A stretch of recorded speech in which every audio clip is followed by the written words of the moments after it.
If we have Dr. Puranik with us, I would like to introduce Dr. Puranik, patron of ours.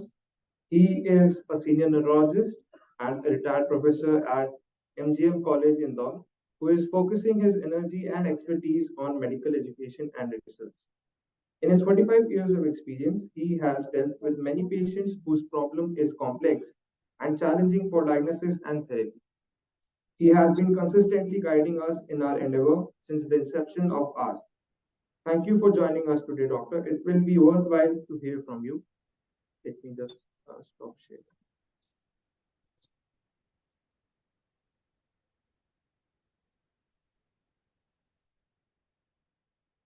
Namaskar. So, a hearty welcome to all the team at Pune. It's my pleasure to be with you. I have been listening Professor Ichhapuria and other speakers. Wonderful presentations. मैं थोड़ा हिंदी और अंग्रेजी में मिला जुला बोलूंगा. As one of the founder members of Ataxia Awareness Society at Indore, in collaboration with a wonderful team led by Swasti Wagh, I am glad that I have been associated with this society right from its inception, and we have been doing many activities, and I will not go into the details. जो मुझे विषय दिया गया है वो है genetic counselling. तो genetics के ऊपर आज के पहले के वक्ताओं ने भी कुछ कुछ बोला. मैं उसको बहुत ही प्रैक्टिकल लेवल पर बताने की कोशिश करूंगा. बहुत संक्षेप में मैं बताऊंगा व्हाट इज जेनेटिक्स. तो ये जो जीन्स होती हैं ये हमारे शरीर की प्रत्येक कोशिका में रहती हैं. हमारे पास 46 क्रोमोसोम होते हैं प्रत्येक सेल में, 23 pairs, and each chromosome has hundreds and thousands of genes on them, and they are made up of molecules of DNA. It is counted now that human genome has about 30,000 genes. पहले सोचते थे शायद 1 लाख से ज्यादा होती होंगी, लेकिन जब से होल जीनोम प्रोजेक्ट संपन्न हुआ उसके बाद से मालूम पड़ा कि हमारे जीनोम में कुल जीन की संख्या 30,000 से कुछ कम है, 25,000 होगी. और ये जो 23 पेयर होते हैं, 23 जोड़े होते हैं क्रोमोसोम के, इसमें से 22 जोड़े तो ऑटोसोम कहलाते हैं और एक जोड़ा सेक्स क्रोमोसोम कहलाता है, जिसमें कि XX या XY होता है.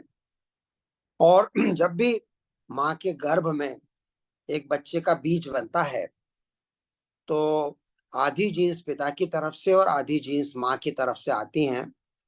और ये it is a matter of chance which set of genes will come from father and which set of genes will come from mother and what sort of combination will be there. और ये जो process है इसमें कभी कभी mutations हो जाते हैं. तो genes are prone to changes and these changes can be of many types. They can be deletions. मान लीजिए कि मैंने एक वाक्य बनाया, जीन को एक मैसेज देना था. After all what are genes, what is the function of DNA? To encode proteins, and the instructions for encoding of protein synthesis are written in the form of alphabet. बड़ी मजेदार alphabet है ये. इसमें 4 ही letter हैं, ATCG, और इन चारों के permutation combination से लगभग 20 अमीनो एसिड का कोडिंग होता है. और ये 20 अमीनो एसिड के परमुटेशन कॉम्बिनेशन से प्रोटीन की लंबी लंबी जटिल अणु बनने लग जाते हैं. तो ये जो 4 अल्फाबेट है और उनके द्वारा जो 20 अमीनो एसिड का सिंथेसिस होना है, इस लैंग्वेज में कभी कभी करप्शन आ जाता है. तो कैसा करप्शन? मान लीजिए एक सेंटेंस है, उसको एक प्रोटीन बनाना है. मैंने हलवा खाया. अब मैंने खाया, हलवा वर्ड गायब हो गया, दिस इज डिलीशन. दूसरा होता है ट्रांसपोजिशन. मैंने बलुआ खाया. अब बलुआ क्या होता है पता नहीं, तो कंफ्यूजन हो जाएगा, मैसेज सही नहीं जाएगा. Transposition. Repetition, tri nucleotide repeat. मैंने हलवा हलवा हलवा हलवा हलवा हलवा 30 बार रिपीट कर दिया, आप कंफ्यूज हो गए कहना क्या चाह रहे हैं। तो ट्राई न्यूक्लियोटाइड रिपीट हो गए, डिलीशन हो गया, ट्रांसपोजिशन हो गया, so many type of mutations, and then total replacement, something illogical can appear in the genetic code. तो ये कई तरह के चेंजेस म्यूटेशन के होते हैं जब माता और पिता से जीन्स बच्चे को आती हैं। बहुत सारे म्यूटेशंस तो बड़े साइलेंट होते हैं, उनका कोई फर्क नहीं पड़ता, और कुछ म्यूटेशन ऐसे होते हैं जो थोड़ा फायदा करते हैं। मान लीजिए आईक्यू बढ़ा देंगे, किसी की हाइट बढ़ा देंगे, किसी का कलर चेंज कर देंगे, तो कुछ अच्छे म्यूटेशन होते हैं। और बहुत सारे म्यूटेशन बीमारियां पैदा करते हैं। तो ये जो अटेक्सिया वाली बीमारियां हैं, सेरिबेलम अटेक्सिया, इसके पीछे भी अनेक प्रकार के म्यूटेशंस हो सकते हैं, डिलीशन वाले, transposition, trinucleotide repeat, and many more varieties. There is one more word of caution here, that sometimes one single gene and a mutation in that gene may be responsible for a disease. This is known as Mendelian genetics. एक gene एक बीमारी, एक बीमारी एक protein, तो इस तरह से हो जाता है। और बड़ी स्ट्रॉन्ग जीन होती है, वो म्यूटेशन अगर आ गया या एबनॉर्मल जीन आपके जीनोम में आ गई, तो उस बीमारी होने की संभावना बहुत ज्यादा होती है, 50% अगर एक माता या पिता से वो जीन आ गई तो। लेकिन बहुत सारी जेनेटिक बीमारियां पॉलीजेनिक होती हैं। सो एक हुआ monogenic and the other is polygenic. What do you mean by polygenic? That means more than one gene are contributing to the chances of having a disease or not having a disease. So some genes can protect against a disease, some genes can increase the chances of having a disease, and it is a combination. For combination, I give the simile of Janam Kundli or horoscope. So in horoscope, there are many houses. So Ravi, Chandrama, Guru, Shani, Shukra. So there are many graha, planets in the horoscope, zodiac signs. And it is the permutation combination of those graha which will give the probabilistic answer. Well, by the way, there is a disclaimer. I do not believe in Jyotish. I do not consider it to be science. It was only for the sake of giving a simile. केवल उपमा देने के लिए मैंने ये उदाहरण दिया। लेकिन genome में जब हम कहते हैं कि पॉलीजेनिक हो रहा, मतलब एक से अधिक जीन है, तो वो कुछ कुछ जन्म कुंडली जैसा होता है कि कुछ ग्रह ज्यादा स्ट्रांग होते हैं, कुछ ग्रह किसी खराब संभावना को बढ़ाते हैं, कुछ ग्रह किसी अच्छी संभावना को बढ़ाते हैं। ऐसा ही जीन्स के साथ होता है पॉलीजेनिक। तो ये बहुत ही complex, it's a very complicated subject of genetics. So that was the brief introduction about the genetics. Now I will give you some examples of scenarios where the genetic counseling is required. सबसे पहले तो हमारी genetic counselling चालू होती है family tree बनाने से, pedigree. तो जब भी हम कोई पेशेंट देखते हैं या किसी को पता है कि हाँ ये फला फला बीमारी इनके खानदान में है, तो केवल इतना कहने से काम नहीं चलता कि इसके पिताजी को थी, इसके अंकल को थी, इसकी कजिन को थी या नहीं थी। We have to make a tree और a diagram, and there are some standard international symbols. जो स्क्वायर होता है वो मेल के लिए, circle is for female, and we join them for a marriage symbol between the two, and the one who is affected from a given disease is filled up by black, the one who is not affected is left blank, the one who has died, he is cut diagonally like this. So there are many international symbols, and now many softwares are available to make a family tree. Traditionally, we the clinicians have been using pen and paper, and we sit with the patient, and particularly we invite the elderly people, the आपके पिताजी को बुलाओ, दादाजी को बुलाओ, नानी को बुलाओ, and then we go on making that tree. अच्छा, आपके पिताजी के कितने भाई थे? इतने। उनके कितने कितने बच्चे हैं, ये आपकी माँ के कितने भाई बहन थे, ये and we make a symbol for each one of them and asking for each one of them, and that's how we make a family tree. And if a family tree has been made with the correct information by the family members, just one glance, एक नजर उस diagram पे जाके कोई भी geneticist या genetic counsellor ये कह सकता है कि इस बीमारी के केस में इस फैमिली में what is the mode of inheritance. तो फैमिली ट्री पता लगाना जरूरी है, मोड ऑफ इनहेरिटेंस पता लगाना जरूरी है, कितने कितने मेंबर्स को ये बीमारी आज की तारीख में इस परिवार में है, कितने कितने मेंबर को भविष्य में होने की आशंका है, किन किन मेंबर्स का हमको पहले से बीमारी होने के पहले से टेस्टिंग करा के रख लेना है, कौन कौन से टेस्ट कराना है। This all base information is obtained from family tree making. At the same time, we must be aware that there can be false negative family history. ऐसा बहुत बार होता है, एक डॉक्टर को लगता है कि इस बंदे को जो अटेक्सिया हो रहा है सेरिबेलम का, ये जरूर जेनेटिक होना चाहिए, जरूर हेरिडिटरी होना चाहिए, और आप घर वालों से पूछते हो, वो लोग बोलते हैं नहीं साहब हमारे यहाँ तो किसी को भी नहीं, लेकिन है तो सही अंदर कुछ ना कुछ, पकड़ में नहीं आ रहा है। इसको बोलते हैं फॉल्स निगेटिव फैमिली हिस्ट्री। इसके अनेक कारण होते हैं। कई बार आजकल फैमिली बहुत छोटी होने लग गई है, एक बच्चा या दो ही बच्चा होता है, तो वो जीन बेचारी एक्सप्रेस कहाँ होंगी। कई बार किसी मेंबर की यंग एज में ही डेथ हो गई, वो बीमारी तो एक पर्टिकुलर एज के बाद जाके प्रकट होती है, लेकिन वो फला फला फैमिली मेंबर यंग एज में ही डेथ हो गई। या कुछ फैमिली मेंबर, अरे we don't have any contact with them, we are not on talking terms, they have migrated to some other country, we don't know what is happening in their family. So there is lot of incomplete information. One more thing, in some family members there is a phenomena called incomplete penetrance. मतलब उनका genotype तो है, उनके अंदर वो abnormal gene तो आई है, लेकिन फिनोटिपिकली क्लिनिकली जो बाहर दिखना चाहिए, जीनोटाइप अंदर, फिनोटाइप बाहर जो ऊपर दिखता है, तो फिनोटाइप कई बार मध्यम प्रकार का, माइल्ड प्रकार का होता है, इसलिए लोगों को पता नहीं पड़ता। कई बार लोग मिस कर जाते हैं, उसके सिम्टम तो है लेकिन नहीं साहब हमारे घर में तो किसी को नहीं है।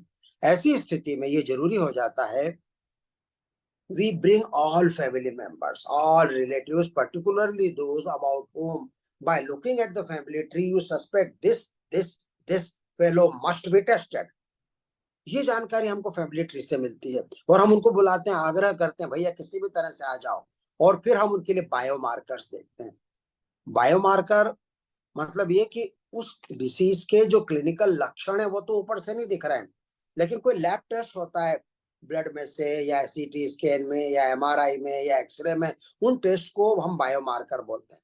उस टेस्ट से हमको अंदाज, अच्छा ठीक है आपको तकलीफ तो नहीं है मायोपैथी की, लेकिन आपका सीपी के बढ़ा हुआ है, मतलब आप कैरियर हैं उस डूशेन मायोपैथी के। मान लीजिए एक बच्चा है जिसको डूशेन मायोपैथी है, और उसकी बहन में होना तो नहीं चाहिए क्योंकि वो एक्स लिंक्ड डिसीज होती है, लेकिन यदि उसका सीपी के बढ़ा हुआ है तो वो एक बायोमार्कर है, ब्लड में एक एंजाइम होता है सीपी के। तो इस तरह के बायोमार्कर्स के द्वारा हम फैमिली मेंबर्स के अंदर डायग्नोस्टिक टेस्ट लगाते हैं। So these diagnostic test are affected, are done in clinically affected, clinically unaffected, clinically presymptomatic. मतलब आपको लग रहा है कि इस बंदे में आगे चल के इस पर्टिकुलर एज पे बीमारी होगी, और वो शायद कैरियर है। कैरियर मतलब वाहक, किस चीज का वाहक, किस चीज का कैरियर, उस एबनॉर्मल जीन का वो कैरियर है। अपने जीनोम में, अपनी प्रत्येक कोशिका के प्रत्येक डीएनए में वो उस एबनॉर्मल म्यूटेशन को धारण किए हुए है, लेकिन अभी वो प्रकट नहीं हुई है बीमारी। इस अवस्था को हम कैरियर बोलते हैं। तो जेनेटिक काउंसलिंग में कैरियर स्टेट पता लगाना बड़ा इंपॉर्टेंट होता है, क्योंकि अगर आपको पहले से मालूम पड़ जाए तो आप कुछ कुछ उपाय कर सकते हैं इलाज के लिए या अन्य चीजों के लिए। और ये जो कैरियर स्टेट की डायग्नोसिस है, ये तो आजकल बहुत यंग एज से चालू हो गई है, इतनी यंग एज से कि बच्चा माँ के गर्भ में, तभी से हम डायग्नोसिस करने लग गए हैं कि बच्चा माँ के पेट में आया और माता पिता पता लगाने की डिमांड करते हैं कि इस बच्चे को बीमारी तो नहीं होने वाली जो इसके बड़े भाई को है या बड़ी बहन को है। तो गर्भावस्था के अंदर फीटल मेडिसिन में आजकल इतनी प्रगति हो गई है, अल्ट्रासाउंड और इमेजिंग और बायोमार्कर्स और जेनेटिक टेस्ट के द्वारा, कि उस गर्भस्थ शिशु में वो एबनॉर्मल जीन है या नहीं। और आजकल तो टेस्ट ट्यूब बेबी का जमाना है। तो जब इन विट्रो फर्टिलाइजेशन में स्पर्म और ओवम को छांटना और उनको मिलाना आपके हाथ में है, तो मिलाने के पहले आप उस स्पर्म को, पुरुष के शुक्राणु को और माता के अंडकोश के ओवम को छांट लीजिए माइक्रोस्कोप में देख के आप, और उसके ऊपर आप जेनेटिक टेस्ट लगा लो उस अंडकोश के ऊपर, और आपको मालूम पड़े कि हाँ ये अच्छा हेल्दी स्पर्म है और अच्छा हेल्दी ओवम है, उनका फर्टिलाइजेशन कराओ और वो बच्चे को नहीं होगी बीमारी। तो यहाँ तक जेनेटिक काउंसलिंग आज की तारीख में पहुंच चुकी है। एक चीज मैं और कहना चाहूंगा, जब भी हम इस तरह की फैमिली हिस्ट्री पूछते हैं तो कॉन्जेंग्यूनिटी के बारे में जरूर पूछना चाहिए। कॉन्जेंग्यूनिटी का मतलब होता है माता और पिता या पत्नी और पति की शादी जब होती है तो दोनों खानदान में कोई खून का रिश्ता नहीं होना चाहिए। 3-4 पीढ़ी और ऊपर तक उनके बीच में कोई ब्लड रिलेशन या मैरिज आपस में नहीं होना चाहिए। हमारे देश में कुछ समुदाय हैं जिनमें कॉन्सेंग्यूनिटी का प्रतिशत ज्यादा होता है, और उन समुदायों में ऑटोसोमल रिसेसिव इनहेरिटेंस वाली जेनेटिक बीमारियों का प्रतिशत ज्यादा होता है। तो सलाह ये दी जाती है कि जहां तक संभव हो रिश्तों में शादी नहीं होना चाहिए। तो कॉन्सेंग्यूनिटी के बारे में जरूर पूछना चाहिए। जेनेटिक काउंसलर की जरूरत पड़ती है अगर कोई एक लैब टेस्ट आ गया। अब उस टेस्ट का वो बंदा मरीज और उसका घर वाले क्या करेंगे? वो अगर मेरे पास आएंगे, मैं तो खाली एक न्यूरोलॉजिस्ट हूँ, मैं तो जेनेटिक काउंसलर नहीं हूँ, I am not a expert in genetic counselling. मैं उस टेस्ट को पढ़ के उस फैमिली को क्या काउंसिल करूंगा, क्या समझाऊंगा, ये अपने आप में एक अत्यंत स्पेशलाइज्ड ब्रांच ऑफ मेडिसिन हो गई है, जिसकी कि अपने देश में बहुत कमी है। Fully trained and knowledgeable genetic counsellors in our country are very few. मैं मंजूर करता हूं मेरी कमजोरी को कि एज ए न्यूरोलॉजिस्ट, जब न्यूरोलॉजी में तो जेनेटिक बीमारियां बहुत होती हैं, अटेक्सिया तो है ही से, और भी बहुत सारी हैं। मैं कई बार ठीक से समझा नहीं पाता उन परिवारों को कि ये जो टेस्ट आप लेके आए हैं इसके बाद में आपको क्या सलाह दूं। बहुत सारी चीजें उसमें सलाह देने की होती हैं। दूसरे बच्चे को होने की संभावना कितनी है, ये बच्चा बड़ा होगा तो क्या होगा, इसको रोकने के लिए हम क्या कर सकते हैं, इसकी लाइफ की प्लानिंग हमको कैसे करनी है, इन तमाम चीजों के लिए। और एक और चीज होती जो कि मैंने कहा कि पॉलीजेनिक, जब एक से अधिक जीन इन्वॉल्व होती हैं तो आजकल तो होल एक्सोम जीनोम वो सीक्वेंसिंग कराते हैं, है ना। एक तो ये होता है कि आपको पक्का लग रहा है उसकी बीमारी को देख के कि बस हाँ ये एक जीन है, जरूर इसी में म्यूटेशन होना चाहिए। तो जब आप लेबोरेटरी में ब्लड भेजते हैं तो लिख के देते हैं लैब वाले को कि इस जीन का टेस्ट करके मेरे को बता दो कि वो पॉजिटिव है कि नहीं है। लेकिन अगर आपका अनुमान गलत बैठ गया, आप सोच तो रहे थे कि वही एक जीन होना चाहिए, पर नहीं नहीं वो तो कोई और जीन थी, वो ठीक है क्लिनिकल पिक्चर मिलता जुलता दिखता, आप खुद कंफ्यूज हो गए। तो फिर ऐसे आप सोचते हो चलो ऐसा करते हैं, ये 5 जीन का करा लेते हैं। तो 5 जीन में तो उस बंदे की बीमारी जरूर कवर हो जाए। कौन सी 5, इसका नॉलेज मेरे को होना चाहिए। ये नॉलेज हम डॉक्टरों में नहीं है आजकल बहुत अच्छे से। तो हनुमान जी की कहानी मुझे याद आती है। तो जब लक्ष्मण को शक्ति लगी थी और वो मूर्छित हो गए थे, तो उनको जीवित करने के लिए संजीवनी बूटी लाना था। हनुमान जी जब हिमालय पहुंचे और वहां तो हजारों वनस्पतियां उग रही थी, वो कंफ्यूज हो गए मैं कौन सी वनस्पति ले जाऊं। उन्होंने पूरा पहाड़ उठा लिया। तो हम जेनेटिक्स डॉक्टरों के साथ, जेनेटिक काउंसलर के साथ भी ऐसा ही कुछ होता है। इस परिवार में इस बच्चे को ये बीमारी है, मैं इसका कौन सा जेनेटिक टेस्ट कराऊं? 100 प्रकार के जेनेटिक टेस्ट हैं, और जितने प्रकार के टेस्ट कराऊंगा उसका बिल खर्चा बढ़ते ही चला जाएगा। प्रत्येक टेस्ट इतने हजार का, दूसरा टेस्ट इतने हजार का, फिर क्या करें। तो आजकल सौभाग्य से जेनेटिक टेस्टों के दाम कम होते चले जा रहे हैं, और होल जीनोम सीक्वेंसिंग भी आजकल होने लग गया है।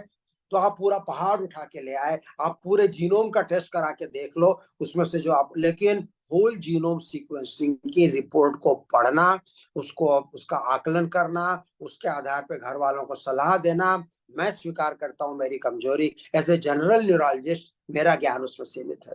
तो what we need in our country is large number of genetic counsellor. और अंत में एक पॉइंट में और बोलना चाहूंगा कि बहुत से टेस्ट महंगे तो हैं, सही बात है, और कई बार फॉल्स निगेटिव या ट्रू निगेटिव भी आ जाते हैं। मरीज के घर वाले बड़े परेशान होते, साहब आपने 20,000 रुपए का टेस्ट करा लिया, ब्लड सैंपल अमेरिका भेजा और उसमें रिपोर्ट में लिखा है कोई खराबी नहीं पाई गई, क्यों कराया आपने, जबरदस्ती हमारे पैसे बर्बाद कर दिए।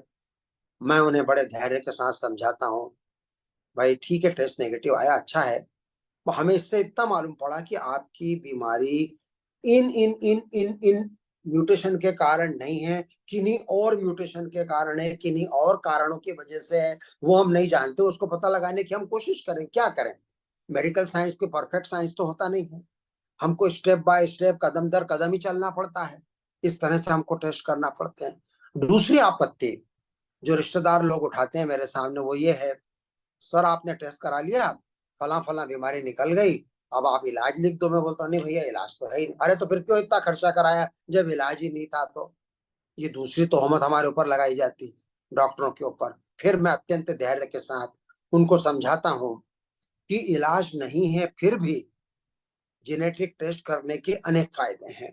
नंबर एक, इससे हम डॉक्टरों का मेडिकल साइंस का ज्ञान बढ़ता है। अब मरीज बोलेगा ठीक है आपका ज्ञान बढ़ता है, मेरी जेब से खर्चा क्यों हो रहा है, ये कहना भी उसका सही है। या तो हमारे देश का मेडिकल इंश्योरेंस इतना अच्छा हो कि उसमें तमाम महंगे टेस्ट हों, या हमारे देश में government hospitals, public sector hospitals में इतनी अच्छी सुविधाएं हों कि ये सारे टेस्ट फ्री में हो जाएं। पर ठीक है, मजबूरी है, कई जगह नहीं मिल पाता, इसलिए हम कराते हैं। दूसरा फायदा होता है कंफर्म डायग्नोसिस, कम से कम हमें मालूम तो पड़ता है कि क्या डायग्नोसिस है। जब डायग्नोसिस सही मालूम पड़ती है तो प्रोग्नोसिस सही होता है। प्रोग्नोसिस मतलब इस म्यूटेशन का भविष्य क्या होता है, ये हमने हमारी किताबों में पढ़ा है।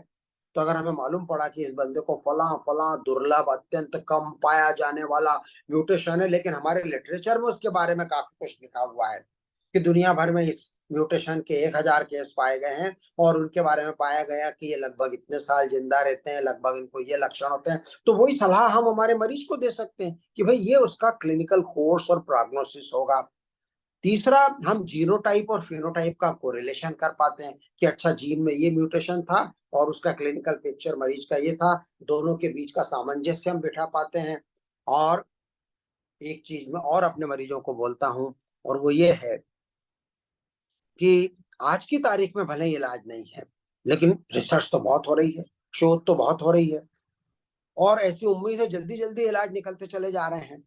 जब इलाज निकलेगा तब आपका डीएनए डायग्नोसिस, मॉलिक्यूलर डायग्नोसिस काम आएगा, क्योंकि अटेक्सिया किसी एक बीमारी का नाम नहीं है।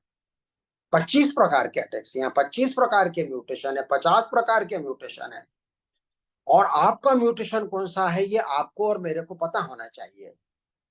और जब इलाज निकलेगा तो ऐसा इलाज नहीं निकलेगा अटेक्सिया का दवा निकल गई मतलब 50 प्रकार के अटेक्सिया के लिए दवा निकल जाए, ऐसा नहीं होने वाला है, ऐसा कभी होता भी नहीं। कैंसर का अगर इलाज निकलेगा, कैंसर 1,000 प्रकार के होते हैं, लेकिन जब आप अखबार में खबर पढ़ते हैं कि कैंसर की इस प्रकार का इलाज में प्रगति हुई, तो ढेर सारे बाकी कैंसर वाले मरीज भी हमारे पास आ जाते हैं, सर सर वो क्या इलाज निकला है। मैं बोलता हूँ बताओ तुम्हारा पेपर, नहीं भाई तुमको तो ये वाला कैंसर नहीं है, दूसरे वाला, ये जो खबर अभी छपी ये तुम्हारे काम की नहीं। तो तुम्हारे काम की है या नहीं, ये सवाल बार बार उठेगा, क्योंकि रोज ऐसी खबरें आती हैं मेडिकल साइंस से प्रगति की। यदि आपको अपनी जेनेटिक बीमारी पता है तो आ, आप टेस्ट करवाने के लिए जरूर तैयार होंगे, भले ही इलाज नहीं निकला हो, क्योंकि उसके अनेक फायदे हैं। तो मैं सोचता हूँ कि मेरा समय हो गया, मैंने जितना समय सोचा था उतना ले लिया है। अगर किन्हीं के कुछ प्रश्न हो तो I would be very happy to answer them.